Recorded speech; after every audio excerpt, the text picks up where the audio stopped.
નમસ્કાર મિત્રો, સ્વાગત છે ફરી એકવાર તમારું આજના વિડીયોમાં.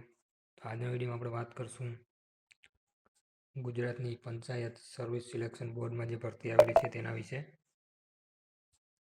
તો એમાં ટોટલ કેટલી જગ્યા છે અને કેટલું પગાર છે, બધી માહિતી આપણે જોઈશું. ફોર્મ ક્યારે ભરાશે, તો વિડીયોને છેલ્લે સુધી જોજો અને વિડીયોને એક લાઇક પણ કરી દેજો અને તમારા મિત્રો સુધી શેર પણ કરી દેજો. ચાલો વિડીયો ચાલુ કરીએ. તો અહીં સૌથી પહેલાં આપણે વેબસાઇટ આપેલી છે ojas.gov.in ઉપર જઈને તમે એપ્લાય કરી શકશો. તમારે તારીખ 16 એટલે કે આજેથી બપોરના 1 વાગ્યાથી ફોર્મ ભરવાના ચાલુ થઈ ગયા છે અને તારીખ 7/5/26 સુધી રાત્રિના 12 વાગ્યા સુધી તમે ફોર્મ ભરી શકશો. અને ઉમેદવારની અહીંયા ફી પણ આપેલી છે, જેમાં જનરલ કેટેગરીના ઉમેદવારને ₹100 ફી ભરવી પડશે. ત્યાર પછી અહીં એક કોષ્ટક આપેલું હોય જેમાં મિત્રો કેટલી ભરવાપાત્ર કુલ જગ્યા છે તે દર્શાવેલ છે. જેમાં તમે જોઈ શકશો અમદાવાદ, અમરેલી, આણંદ કેટેગરી વાઇઝ બધી જગ્યાઓ આપણે અહીંયા દર્શાવેલ છે. તો તમે વિડીયોને સ્ટોપ કરીને આ બધું જોઈ શકો છો, કયા જિલ્લામાં કેટલી જગ્યા છે તે બધું.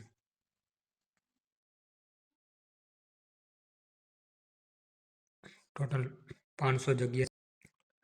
અહીંયા તમને નીચે ટોટલ જગ્યા પણ બતાવે છે કેટલી છે એ. મિત્રો અહીંયા બતાવે છે આ જગ્યા ટોટલ 500 છે, જેમાંથી કુલ 27 જગ્યા છે એ દિવ્યાંગો માટેની છે. હવે અહીં આપણે વાંચીએ બધી કેટેગરીની. તો સામાન્ય વર્ગના મહિલા માટે અનામત જગ્યાઓ તો કે 83 છે. તે આર્થિક રીતે નબળાયેલી ઈડબ્લ્યુએસની મહિલાઓ માટે 9 જગ્યા. ત્યાર પછી સામાજિક શૈક્ષણિક પછાત એટલે SEBCની મહિલાઓ માટે 20 જગ્યાઓ. અનુસૂચિત જાતિ કેટેગરીની મહિલાઓ માટે 5 જગ્યા અને અનુસૂચિત જનજાતિ ST કેટેગરીના મહિલાઓ માટે 30 જગ્યા દર્શાવવામાં આવેલ છે. તો આમાં ફીઝ માત્ર જનરલ કેટેગરીના લોકોને જ ભરવાની છે, એ પણ માત્ર ₹100 છે.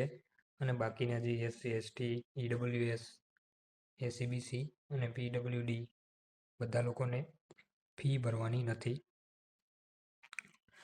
હવે આના માટે તમારે શૈક્ષણિક લાયકાત શું જોશે તે પણ અહીં દર્શાવેલ છે, જેમાં ગ્રામ સેવકની પોસ્ટ છે, જેમાં બેચલર ઓફ રૂરલ સ્ટડી અથવા bachelor of rural study in home science અથવા BSc agriculture, BE agriculture, BTech agriculture engineering, BSc horticulture અને ડિગ્રી ઓબ્ટેન્ડ.